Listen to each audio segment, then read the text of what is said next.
एक गांव में एक चोर था। वो हमेशा जहां मौका मिलता वहां हाथ साफ कर देता।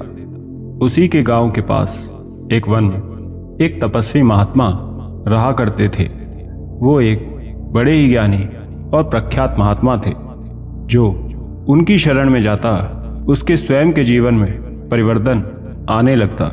उनका तेज इतना था कि वो जहां चोट करते उसका प्रभाव रह जाता। उस गांव के लोग भी उनके समक्ष जाते थे।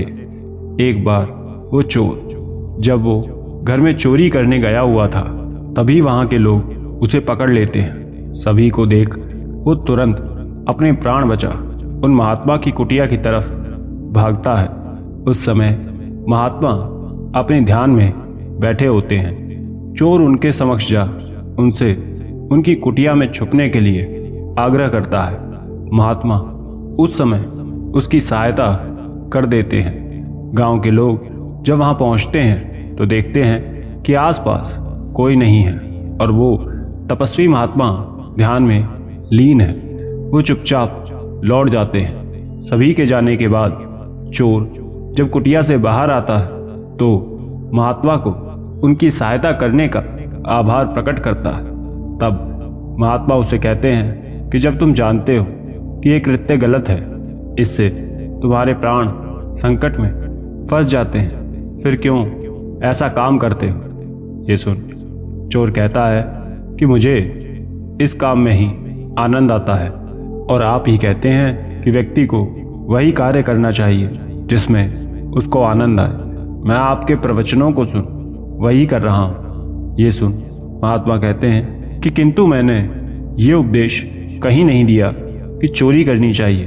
ये सुन चोर कहता है कि मुझे यही कृत्य पसंद है। आपने मेरी सहायता की है, आपका मेरे ऊपर उपकार है। आज से आप जो बोलेंगे मैं वही करूँगा। बस आप मुझे चोरी करने से मना ना करें, मुझे ये बहुत प्रिय है। ये सुन महात्मा कहते हैं कि निश्चिंत रहो, मैं तुम्हें कुछ भी ऐसा करने के लिए कभी नहीं कहूँगा जिसमें तुम्हारी खुशी ना हो। यदि तुम कुछ करना ही चाहते हो तो मेरी इस बात को स्मरण रखना कि जीवन में हमेशा स्त्री का सम्मान करना, उसे माता और बहन की दृष्टि से देखना, वो जो कहे वही करना।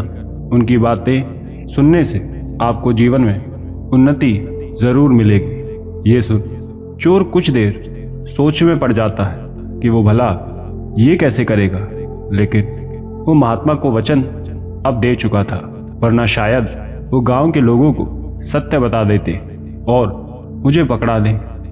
यही सब सोच चोर घबरा जाता है और महात्मा की बात में हामी भर देता है और अपने चोरी के काम में लग जाता है। एक रात चोर भेष बदलकर एक धनी सेठ के घर में चला जाता है। वहां पहुंच वो देखता है कि सेठ और उसकी पत्नी के बीच किसी बात को लेकर वाद विवाद हो रहा है। सेठ क्रोध में घर से बाहर चला जाता है और सेठ की पत्नी अपने कमरे में जाकर सो जाती है। ये देख चोर अच्छा अवसर देख सेठ के घर में घुस जाता है और सारी कीमती वस्तुओं को चुराने लगता है। वो सब कुछ अपनी पोटली में रख ही रहा था कि तभी सेठ की पत्नी उठकर उस कमरे में पहुंच जाती है और चोर को देख उससे पूछती है कि तुम कौन हो और यहाँ क्या कर रहे हो? तभी सेठ घर वापस आ जाता है और अपनी पत्नी को, चोर को वहीं छुप बाहर उनकी बातें सुनने लगता है। सेठ की पत्नी देखने में बड़ी सुंदर थी। चोर पहले तो सेठ की पत्नी को निहारता रह जाता है, लेकिन तभी उसे महात्मा को दिए वचन याद आते हैं कि उसे सदैव एक स्त्री को सम्मान देना है। वो अपनी नजरें नीचे झुका लेता है, मानो एक शर्म सी चोर की आंखों में आ गई थी।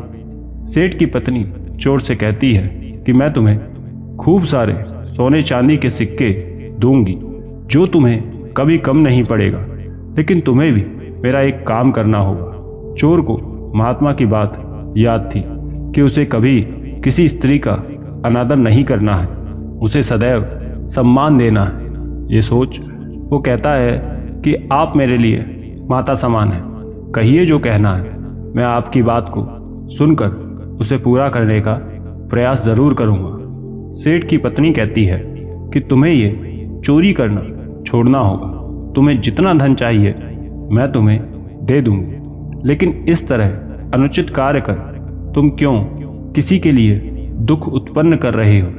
तुम्हारा किसी के यहाँ चोरी करना उसके जीवन में दुख समस्या बढ़ा रहा है। ये सुन चोर कहता है कि मेरी कोई माँ नहीं है, लेकिन आपके द्वारा कहे इन शब्दों में जो स्नेह है वो एक वास्तव में माँ की चिंता और प्रेम दिखा रहा है। आपने एक माँ की तरह मुझे बात कही, मैं भी आपके कहने पर यह कृत्य छोड़ दूंगा। सेठ ये बात सुन भीतर आता है और कहता है कि बेशक तुम एक चोर हो, लेकिन तुम्हारा मन सच्चा है। मैं तुम्हें अपनी यहीं रखना चाहता हूँ। यदि तुम चाहो तो यहाँ रह सकते हो। हमारी कोई संतान नहीं है और तुम्हारे माता पिता नहीं है। क्या तुम हमारे पुत्र बनोगे? चोर उसी क्षण चोरी करना छोड़ देता है और उनके साथ रह उनके आचरण में ढल जाता है। दोस्तों, आगे की कहानी बताने से पूर्व आपसे छोटी सी रिक्वेस्ट है, अगर आप चैनल पर पहली बार आए हैं और ऐसी कहानी आपको पसंद है तो वीडियो को लाइक करके चैनल को अभी सब्सक्राइब कर लें और कमेंट में नमो बुद्धाय ज़रूर लिखें। अब बढ़ते हैं कहानी की ओर। धीरे धीरे उसमें सही गुण आचरण का विकास होने लगता है। वह एक उत्तम व्यक्ति की राह पर आ जाता है। सारा मोह लालच धन का त्याग कर चोर वास्तविक सुख को महसूस करता है कि जो सुख एक अच्छा सच्चा जीवन जीने में है वो एक अनुचित कृत्य करने में बिल्कुल नहीं। लेकिन वो ये जानता था ये सब कैसे हुआ है। एक दिन वो वापस उन महात्मा के पास जाता है और कहता है कि आपके द्वारा कहे एक बात ने मेरा जीवन बदल दिया। मुझे एक सही मार्ग आपने ही दिखाया है। आपके कारण मुझे एक परिवार का सुख मिला है।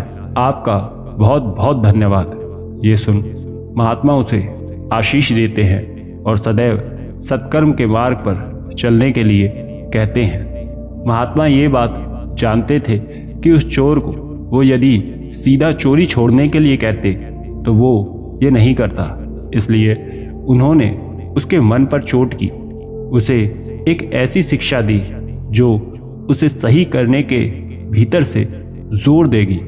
महात्मा उस चोर से कहते हैं कि जीवन में सदैव ये स्मरण रखना कि यदि किसी में कोई बुरी आदत है तो वो उसे जोर जबरदस्ती से कहकर ठीक नहीं कर सकते, बल्कि किसी बुरी आदत को अच्छे आचरण से ही ठीक किया जा सकता है। क्योंकि अगर हमारे आचरण में अच्छी बातें रहेंगी तो हम गलत काम करने से बच सकते हैं, आपको भटकने से रोक सकते हैं। आपको यही गुण स्वयं के भीतर रखना है।